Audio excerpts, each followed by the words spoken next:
hosting me. It's been a great couple of days chatting with people. I want to tell you something about double white dwarf binaries, their explosions, and their survivors. So in general, I do 1D stellar modeling, but more recently I've moved on to 3D hydrodynamical simulations to try to see if we can connect white dwarf binaries to type 1a supernovae.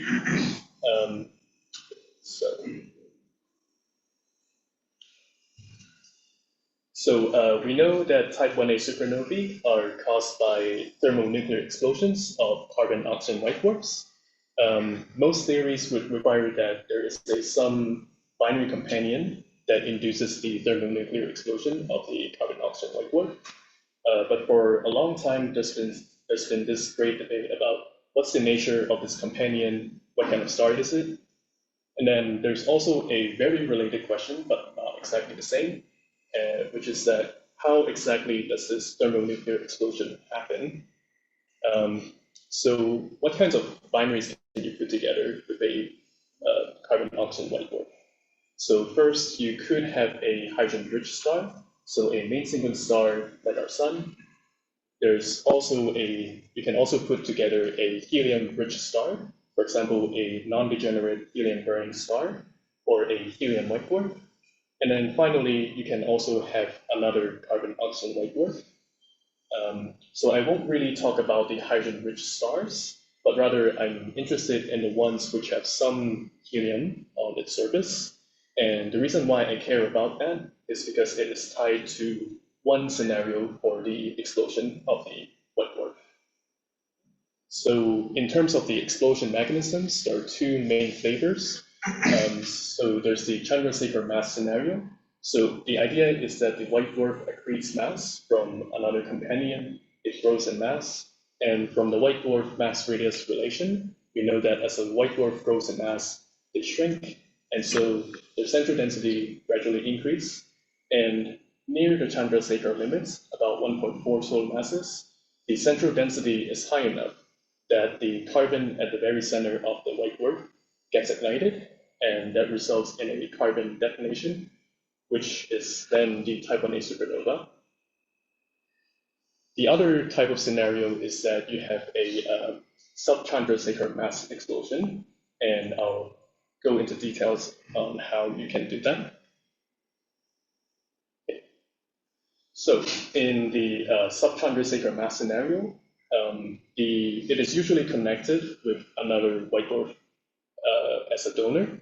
So you have a double white dwarf binary, they orbit around each other, and if you put them together in a very tight orbit, they emit gravitational waves which carry away angular momentum from the orbit, and so the orbit shrinks, and eventually the less massive white dwarf, donor, eventually fills its Roche lobe and starts undergoing mass transfer.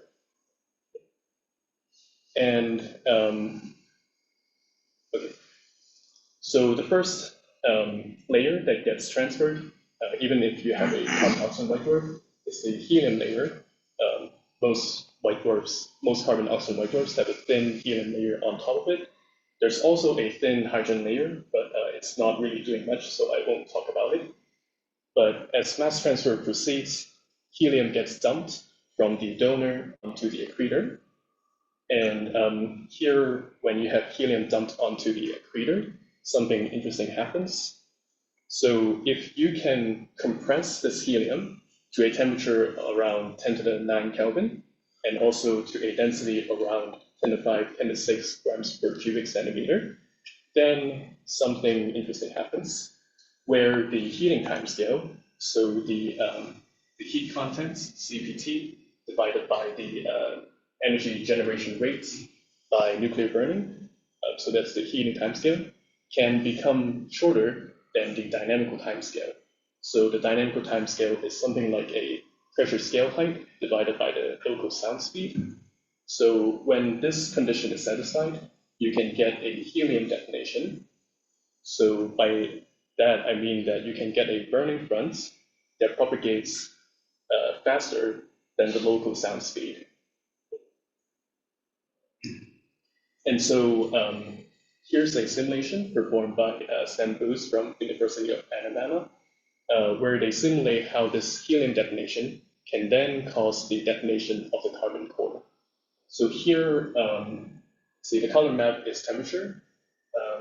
At the top here is a little hot spot where locally the temperature is around 10 to 9 Kelvin. And this causes a detonation wave to propagate around the surface of the white dwarf. And as this helium detonation wave propagates around the surface, it sends a shock wave into the center of the carbon core, causing the carbon core to then detonate.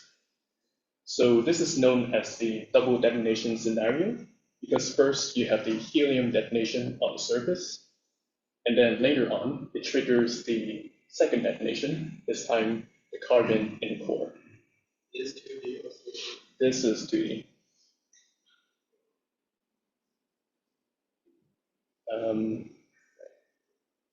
So how do you get this helium to detonate? That goes back into the mass transfer of the binary. So the more popular way to do that is by unstable mass transfer. So during unstable mass transfer, you can drive a fluid instability, which then creates these dense clumps within the accretion stream. Some of these clumps can reach a temperature of around 10 to 9 Kelvin, and then that causes the helium detonation to happen. But I won't go into details about the stable mass transfer, but instead what I want to talk about today is a scenario invoking stable mass transfer, and in particular with a helium white dwarf as a donor.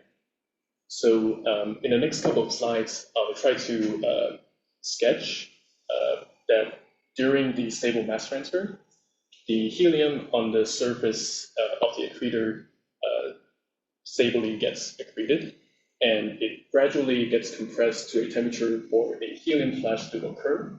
And during the helium flash, the temperature rises until it reaches a temperature of 10 to 9 Kelvin, which then turns into a helium detonation. So I'll first talk about the mass transfer rates. So yeah. So just to get the picture clear, you should be envision the accretion happening through an accreting column at the poles here, or is it just accreting equatorially along the white dwarf? What should we imagine? Yeah, great question. So for the stable mass transfer scenario, I'm imagining an accretion disk. And the reason why I think about that is because if you have direct impacts, then the angular momentum from the orbit gets rapidly drained into the spinning up the accretor. And so that will tend to cause an unstable mass transfer. So in the scenario I'll be describing today, you probably need a disk mass transfer. And the reason why a disk is good is because the disk can then feed back the spin orbital angular momentum back to the orbit. Okay. So, given the question is given still more or less sorry. Yeah, that's where I was going towards. Whether you will have a single point detonation in front, or it's going to be spread throughout the surface of the white dwarf. I see what you mean. So it's viscously spreads around the surface of the white dwarf, and then as it gets accreted, as it settles down on the surface, it gradually the bottom layers get compressed and compressed, and then eventually that leads to a helium flash. randomly on the white dwarf is so strong we cannot have mountain with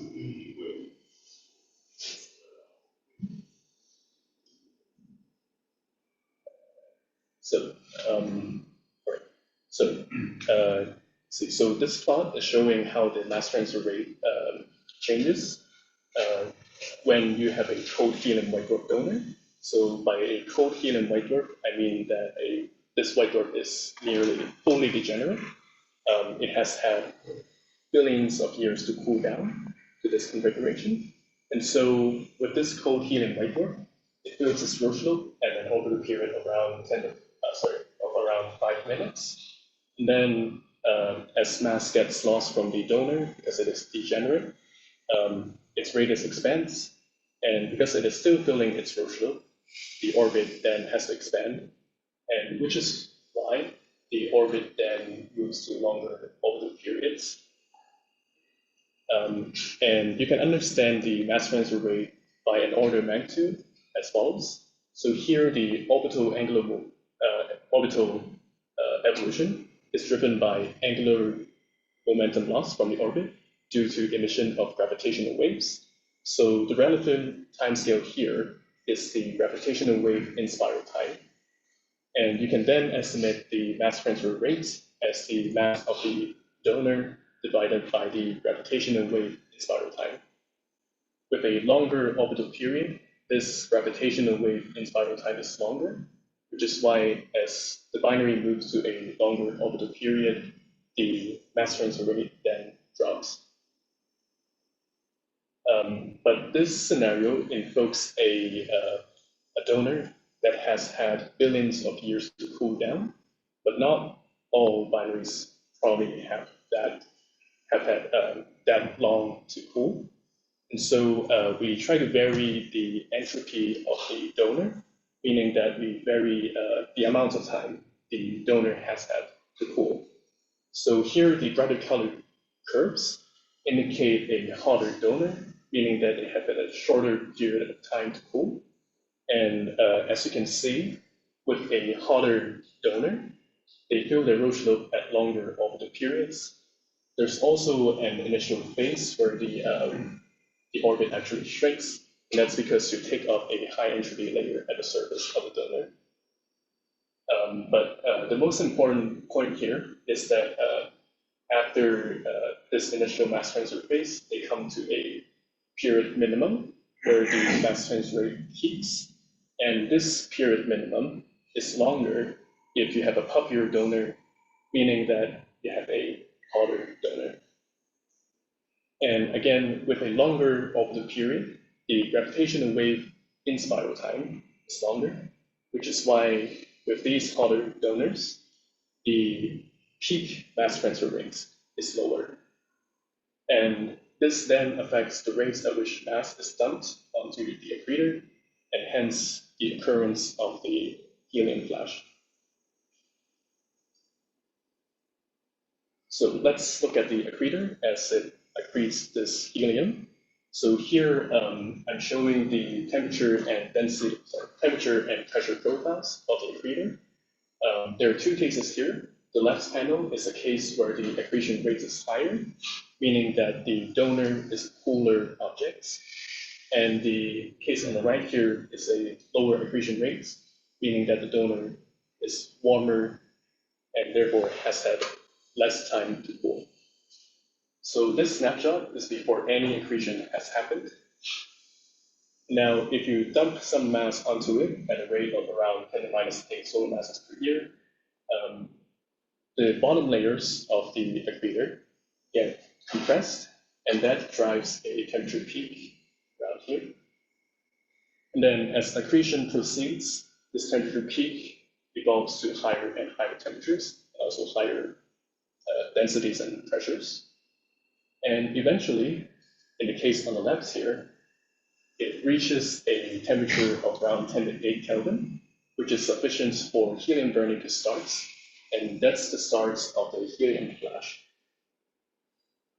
Whereas in the case, yeah. To the 8 minus 8 solar mass per year is several tens times the Eddington for a white dwarf, for a solar mass white dwarf. Eddington's a white dwarf, so the Eddington limit is much higher. Is it because you're accreting metals, or? Because you're not releasing very much energy because it's extended, it's not a neutron star. Yeah, for these, the Eddington limit is 10 to the minus 6 solar masses per year. So in the case on the left here, the helium flash proceeds, and the strong energy release due to burning then creates a convection zone, which is what this sharp thing is. That's a convection zone. And this convection zone then moves to higher and higher temperatures. Whereas in the case on the right here, the mass transfer rate is so low that it's never able to ignite the helium because of inefficient compression of helium. So there are kind of like two cases here. With a low enough m dot, the binary will continue evolving because no helium flash has occurred. And these will continue to survive as AMCVN, what's known as AMCVN binaries. And I'm happy to talk about these binaries after this talk. But I'm interested for now in the case where there is a helium flash, and perhaps this helium flash will then destroy the binary. So just to very, very quickly summarize. So in fact, there are actually three cases here. In a case where the donor is very hot, very high entropy, there's no helium flash because the mass transfer rate is very low and the compression of heating is not efficient enough. Then in an intermediate case, the donor is hot, but it is high enough to cause a helium flash. But in this case, the helium flash will occur with a thick helium shell. And the reason is that compression of heating is less efficient compared to a case where you have a cold donor and hence a high mass transfer rate. And the thickness of the helium shell matters because it then determines the strength of the helium flash and hence whether you can get a helium detonation. So now let's look at what happens during the helium flash. So this is kind of the same as the left panel that I showed before. As the helium flash proceeds, the base of the helium of the convection zone moves to higher and higher temperatures. And eventually the degeneracy is lifted, and so the helium shell starts to expand, which is why eventually you see it moving to lower pressures. But what I'm interested in are the conditions at the base of this convection zone. So in this here, it would be the red dashed line, because that's where the temperature is highest, and therefore the rate of nuclear burning is highest. You can then ask, for different helium shell masses, what are the conditions of the temperature and pressure at the base of the convection zone? So that's what all these sort of curves are. They range from 0.01 solar masses to 0.1 solar masses for the helium shell mass. So with a thicker helium shell, the pressure at the base of the convection zone is higher, but it also reaches a higher temperature during the helium flash. And with these thick helium shells, you can reach these dashed lines, which are contours where the heating timescale is comparable to the dynamical timescale. So what this plot is really showing is that if you have a thick enough helium shell, it is more likely to achieve conditions required for helium detonation. So if we look back to the donor scenario, in the cases where there is a helium flash, what we want is something with a high entropy donor because it has a lower m dot with inefficient compression of heating, which then leads to a thick helium shell. And as a result, it is more likely to achieve helium detonation.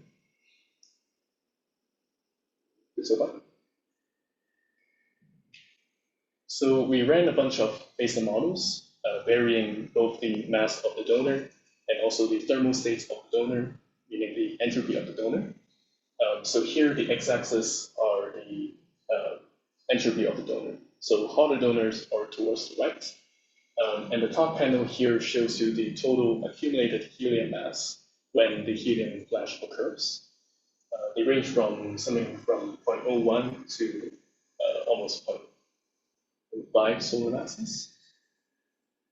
And then the bottom panel shows you the ratio between the heating timescale and the dynamical timescale.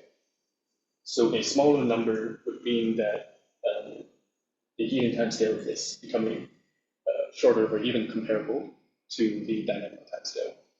So a helium detonation is more likely.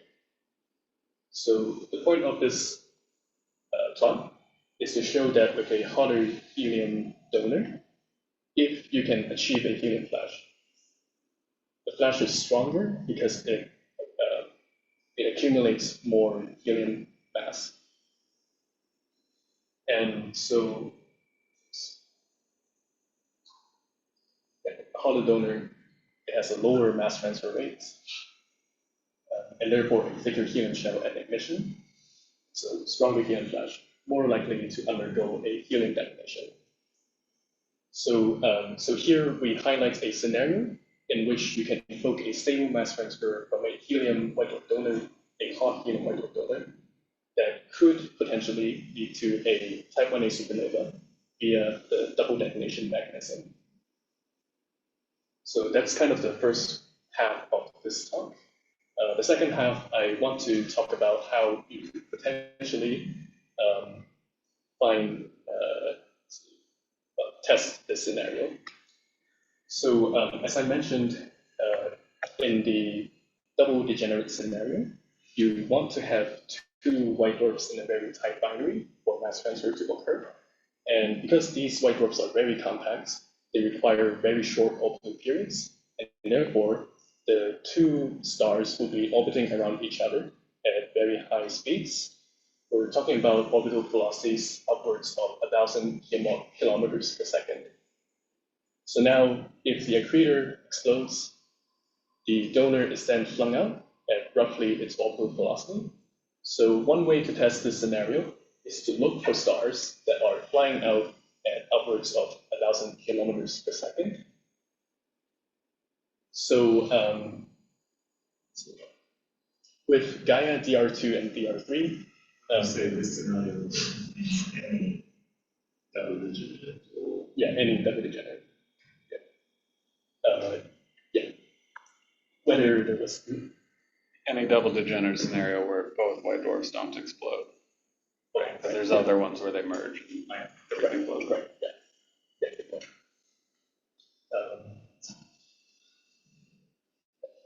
So with Gaia DR2 and DR3, we now have 7 candidates which have spatial velocities around 1,000 to 2,000 kilometers per second. So Kareem here has done a lot of work about that. So the right panel here is taken from this paper, and I want to highlight the red and the blue objects, which are stars that we believe come from this scenario. So they all have ejection velocities of around 1,000 to 2,000 kilometers per second, which fits very well this scenario. And now on the left plot, if you look at where they are on the Gaia color magnitude diagram, they all lie in a weird spot. So what you can see here is that they appear more luminous and puffier compared to a normal white dwarf. And the idea is that they have been shock heated by a supernova as they were getting ejected.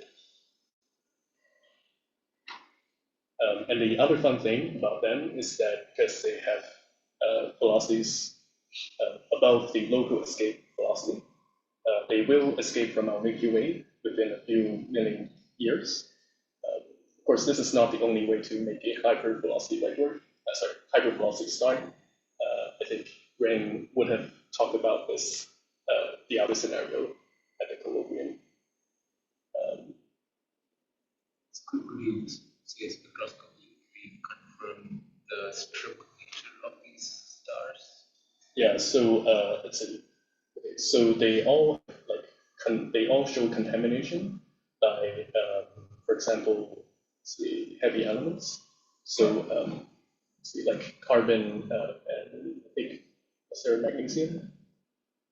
Yeah, so it seems like the atmosphere is mostly carbon, there's also heavy metals, iron, also nickel, and magnesium, probably from the explosion of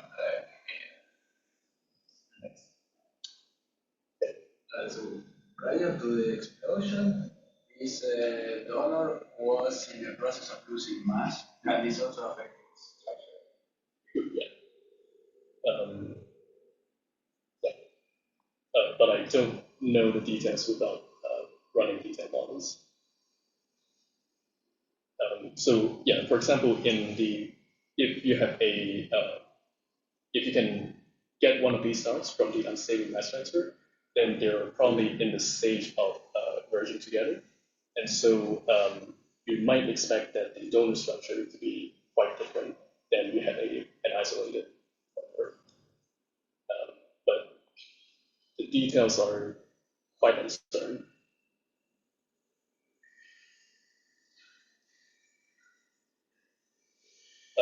Okay, so for the rest of this talk, I want to focus on one out of these 7 hypervelocity stars, namely D62.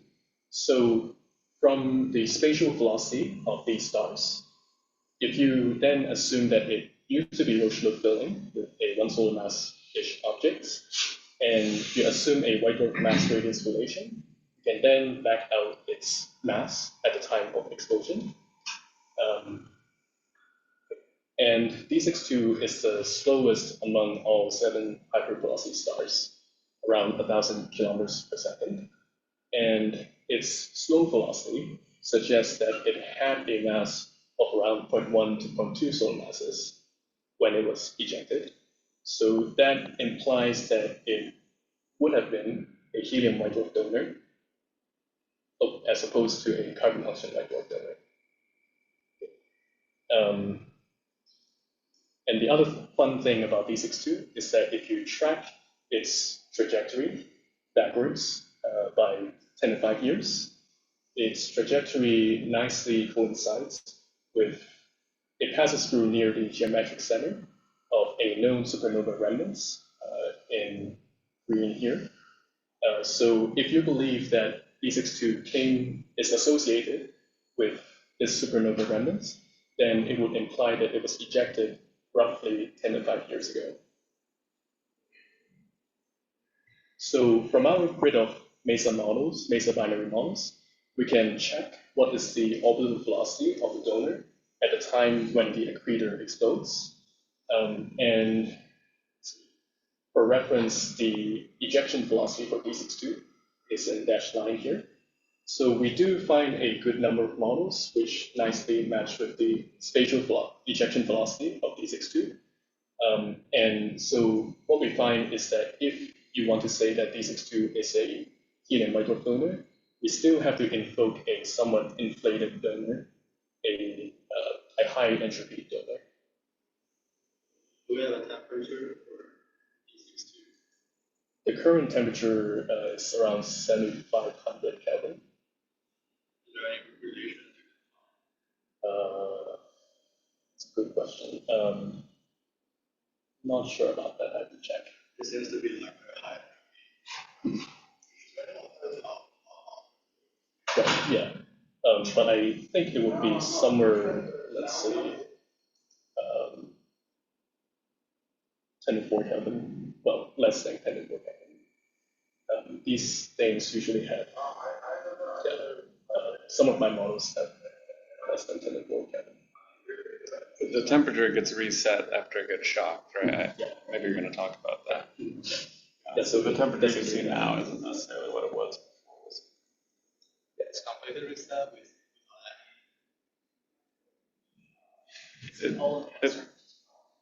It certainly gets changed a lot. Yeah. Yeah, so okay. Yeah, so Jim brought up what I'm going to talk about, which is that if we think that D62 used to be a top-winning supernova donor, then how do we get from a complex object to its current puffy state?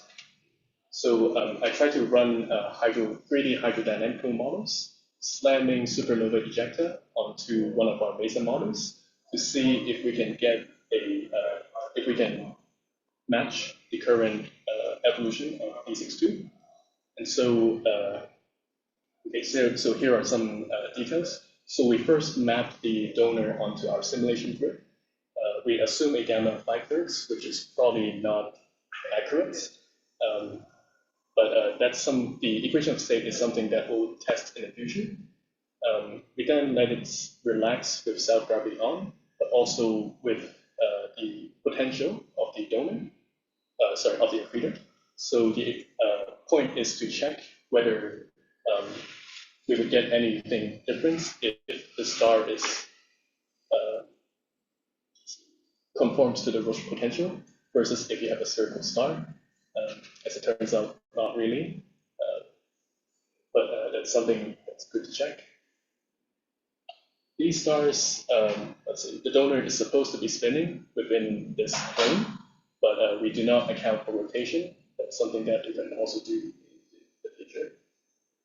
But once the donor is relaxed within the simulation grid, we then inject the supernova ejecta from the left boundary of the simulation grid with an ejecta mass of 1 solar masses and a total kinetic energy of around 10 to the 31 ergs, which is a typical value for a type 1a supernova.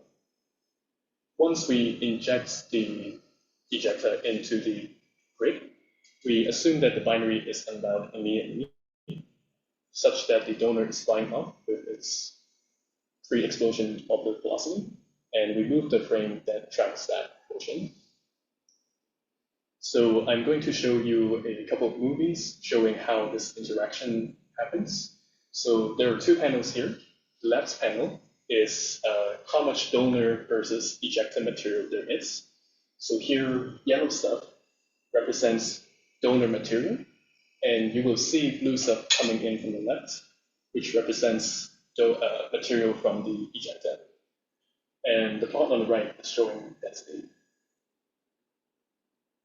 So as the ejecta comes in from the left side, you can see that it carries away some of the donor material with it at high velocities. Because the ejecta has to move around the donor, you can see that there is a hole at the backside of the donor. So this would be interesting if it were to then evolve to the remnant stage. It would be interesting to see whether there's such a hole in a supernova remnant. So this is a frame of the dome. Yeah. But you have an orbit like this. Yeah. So should come from this. Yes. Yeah. That's a good point. So the donor is moving at 1,000 kilometers per second, but the ejecta is coming in at 10 times that speed. So you won't really see much movement from the ejecta. We account for that for the ejecta, but you don't really see it because it's a factor of 10. You actually expect you'll actually see it basically create mass program? From the hole?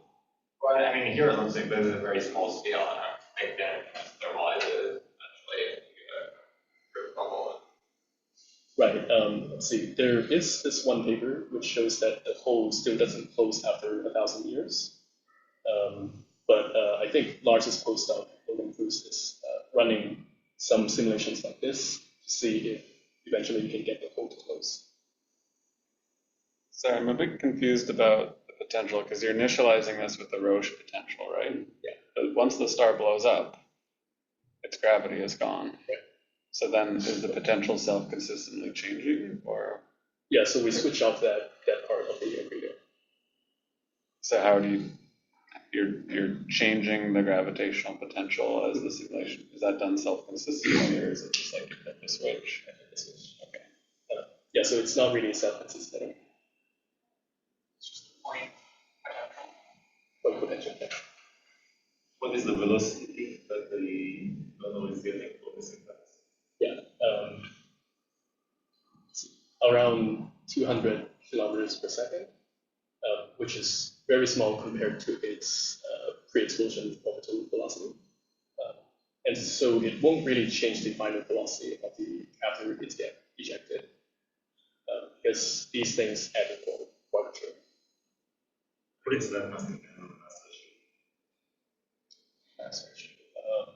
Single masses.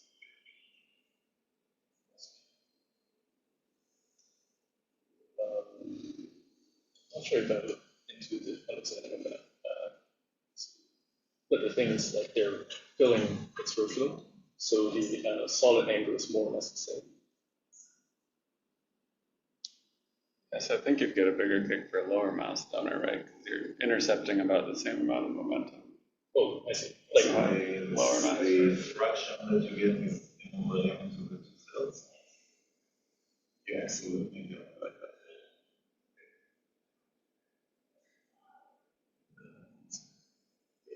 so the final thing I want to draw your attention to in this movie is that as the ejecta impacts the donor, it sends a shock wave through the center of the donor. You can see it as a jump in density. And this shock then moves to the backside and breaks out from the very backside. So this snapshot is like right before that happens. So due to the shock heating by the ejecta, the donor then starts to puff up. And also you can see that due to the shock breakout from the backside, even though there used to be a hole in the ejecta, now it's starting to get filled with helium from the donor. Can you say a bit more about the amount of mass that increases in those high temperature radiation through the shock? This should be different. Right. Yeah. Let's see. So a total amount of mass loss is roughly 0.01 solar masses. Most of it will be from the front upstream side, so the front side of the donor. But there's a sizable fraction that's coming from the shock breakout from the backside. Okay, you asked about the temperature. So as the shock crosses the donor, at the shock fronts, some of that material will get to a temperature of 10^8 Kelvin. But what we find is that it's not sufficient to undergo a helium detonation because the density is just too low. So if you calculate a heating timescale at that shock fronts, it will be much longer than our simulation time. So these simulations don't include any nuclear burning, and we think it's fine that we didn't do that because of the very long heating time.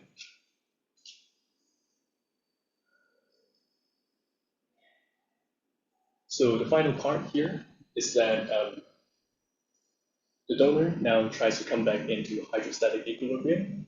And so as it tries to find this equilibrium, it will undergo a bunch of oscillations. The period very roughly agrees with the fundamental period. And as it oscillates, it sends out these shock waves outwards.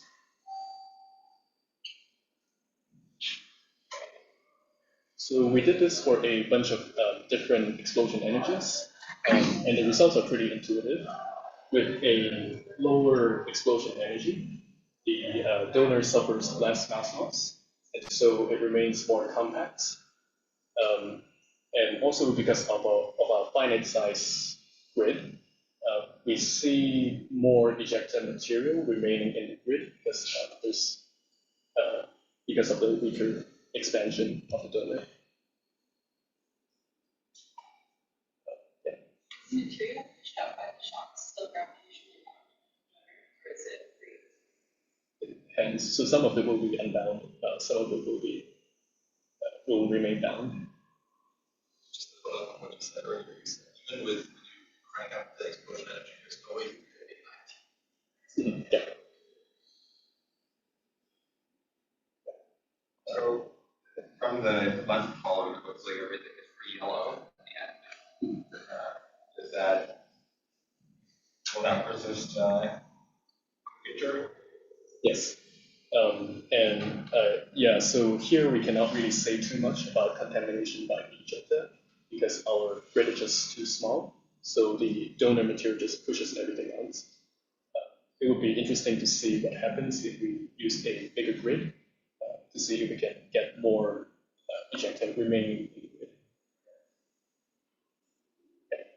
So what is the I'm still in this talking out. Is the change in the donor, the brightness, is that observable or not? So these simulations run for like 20 minutes in physical time. Right, okay. So in a few slides, I'll show you how we map that back into a cellular evolution code.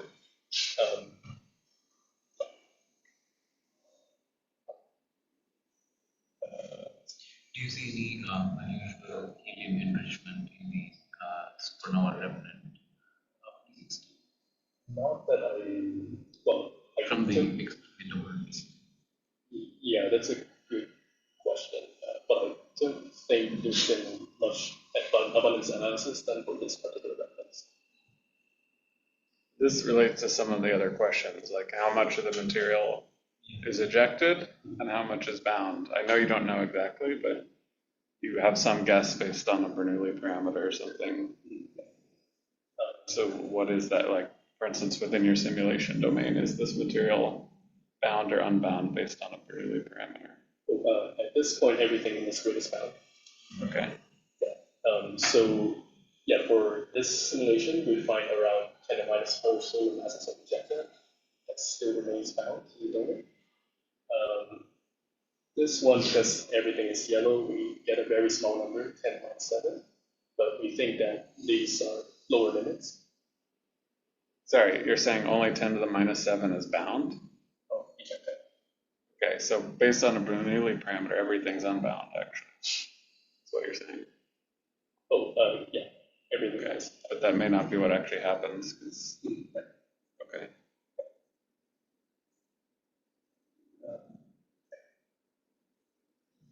Yeah, so we can track how much change there is in the total amount of bound mass for this range of kinetic explosion energies. We find that roughly 0.01 to 0.02 solar masses is lost from the donor. Some of it will be, and then the question is, where does it lie within the ejecta?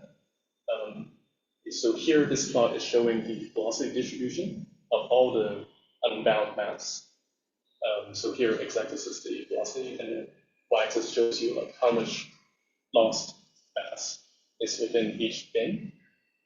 So what we find here is that there's some mass loss from the front side of the donor that's moving at high velocities, but most of it will be peaked at a characteristic velocity of around 1,000 kilometers per second. So what this really means is that if you try to observe this helium, you would need late time spectroscopy to hopefully see some of this helium. Sorry, I'm still confused, because now you're saying a couple hundredths is unbound. A couple hundredths of a solar mass is unbound. Right. But before, it sounded like you were saying everything's unbound. Oh, so how are you yeah, computing this number? I think you meant the ejecta. Yeah, I really meant of the helium white dwarf, how much of that mass is ejected versus remains bound. Yeah, the remaining bound mass is something like 0.1 solar mass. Yeah, so it's everything minus this number, right? Okay.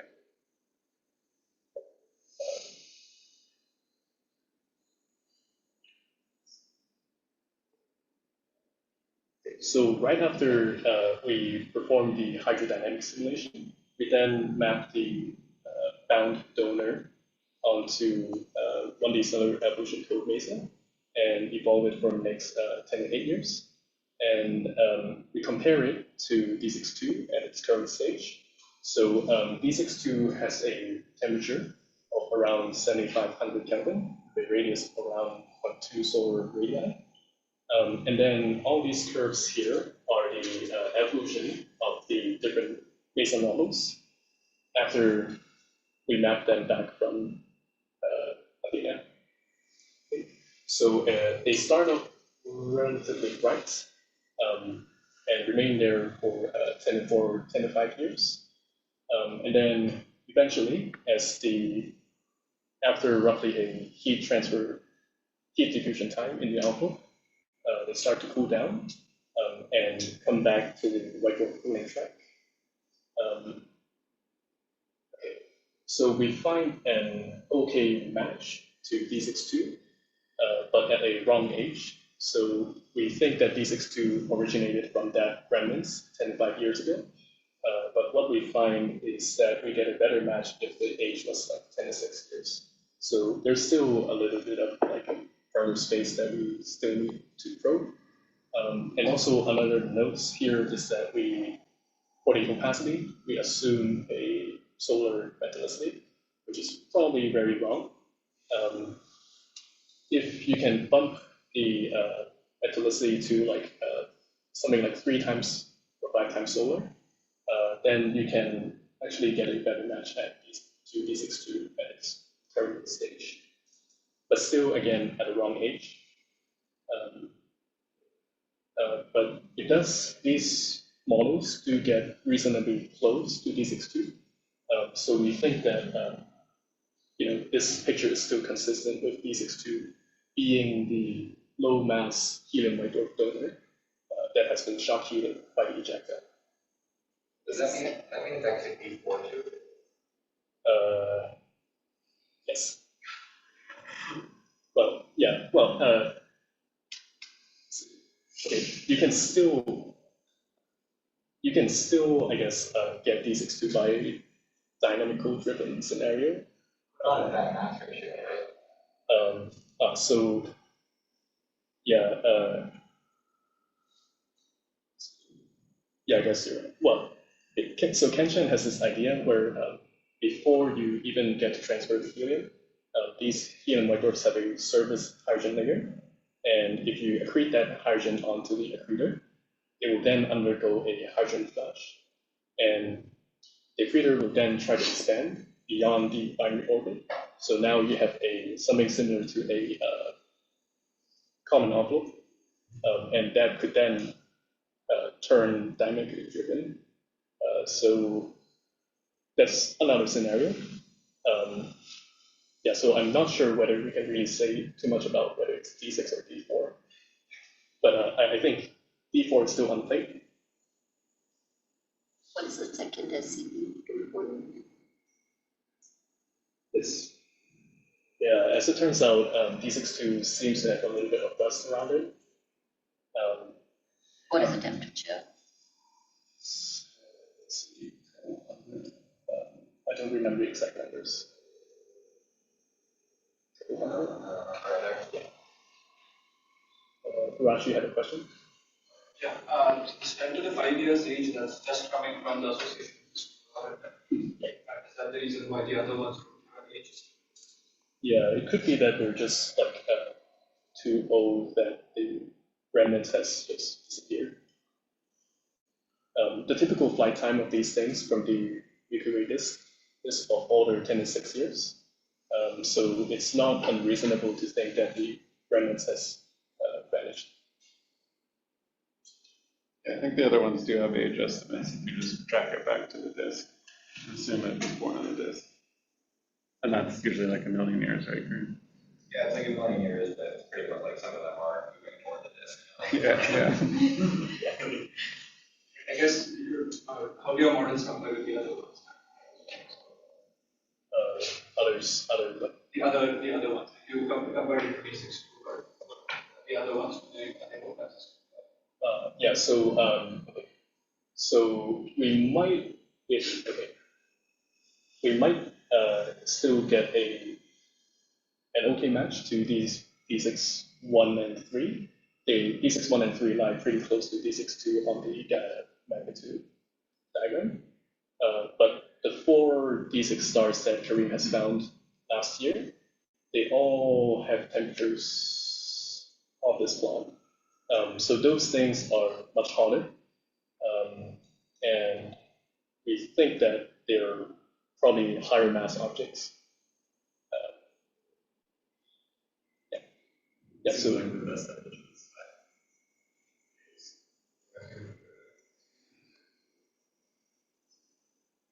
And what is leading this best? I don't know. So I don't get it at all, but So why there's a dust? So as heating has turned over, it becomes redder, right? So what is making the dust formation? Presume it's outside. Yeah, so it could have accreted some supernova ejecta on the surface with lots of metals, which then I'm really not sure, which then goes on to create the dust. It sounds like you desperately need a few more data points at longer wavelengths, right, to see what that component actually is. That turnover is quite sharp, I mean, but it could be anything, right? And you can fit many lines to those. What's the best option? JWST? Yeah, there wasn't there was a proposal, but I think there were actually 2 cycles of proposals so far. But turned down, or?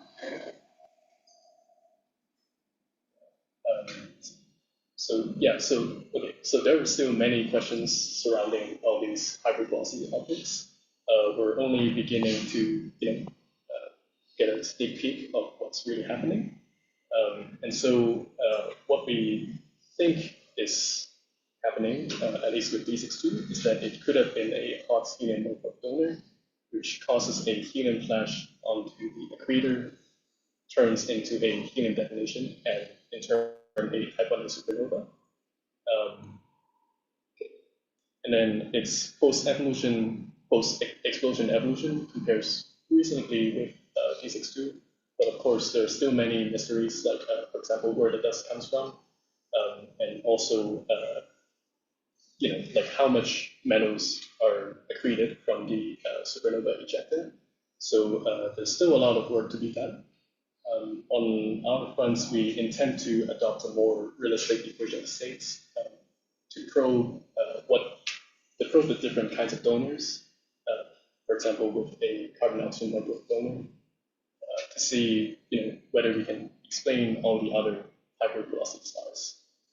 So this is a really interesting topic to work on, and I look forward to thinking about more of these in the next couple of years. So thanks everyone.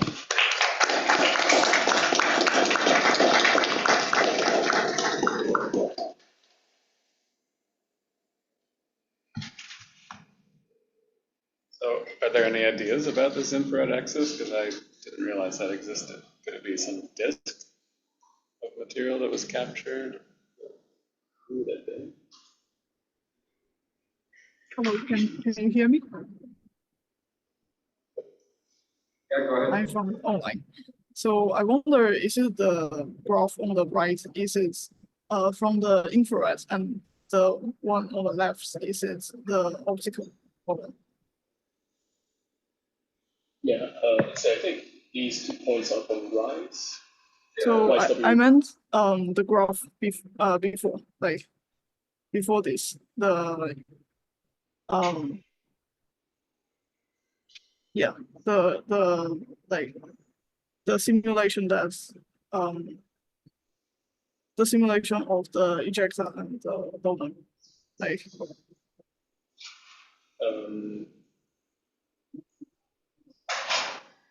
this? yeah. Okay. So what's your question? So is it the one on the right, is it from infrared, and the one on the left is just like a simulation of the matter? No, so the left plot is showing how much donor versus ejecta material there is, and then the graph on the right is showing you the density in the simulation.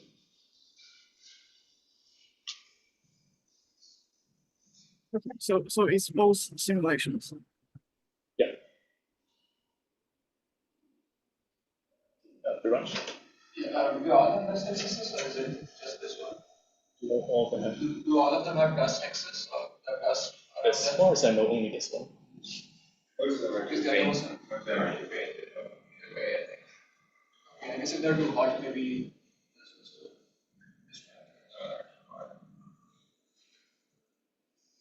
So they're also, so some of them are hotter and very different, but the 2 that are similar might be explained by the same models. They seem to have higher velocities. So you have, kind of ideas how to explain that. Yeah, I'm not sure. Yeah, I don't think I'll know until I see some of the models. So have you run any simulations like this, but with higher mass donors? Right. Yeah. So there are two models that I didn't show you. They used to be helium burning stars, but now they're at the time of the explosion they have decreased their mass down to 0.2 to 0.3 solar masses. I don't show them because their evolutions are pretty similar. And yeah, for both of these models, they still don't show helium ignition during the shock interaction. But the higher mass model, the 0.3 solar mass model, it eventually ignites helium. So after 10 to 7 years post-explosion, it then goes back to being a helium-burning subdwarf star.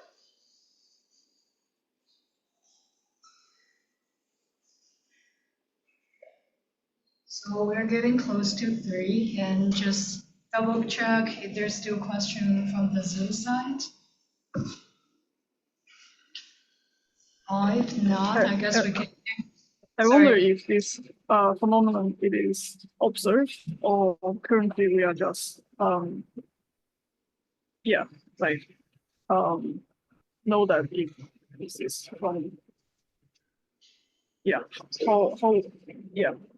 if we have observed any events from the observation side.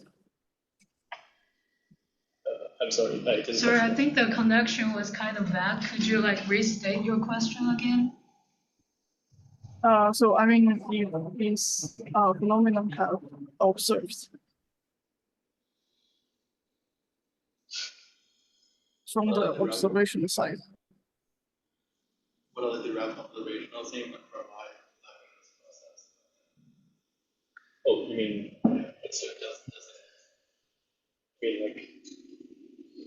you can. But observational implications for a type 1a supernova because of the chemical enrichment from the donor star is probably not what she's asking. Let's see. So you might expect at late time spectroscopy helium lines from the stripped donor material, but these are sitting at very slow velocities, around 1,000 kilometers per second. And also, you can kind of see from this last plot that there's a strong asymmetry. So there could be an angular dependence on where you can see these stripped helium. So it would be interesting in the future to see whether you can put limits on how much helium is stripped. All right, so I'm gonna try to wrap this up. If there's any further questions, you can reach out to the speaker, Sunny, by emails or other means of communication. But thanks.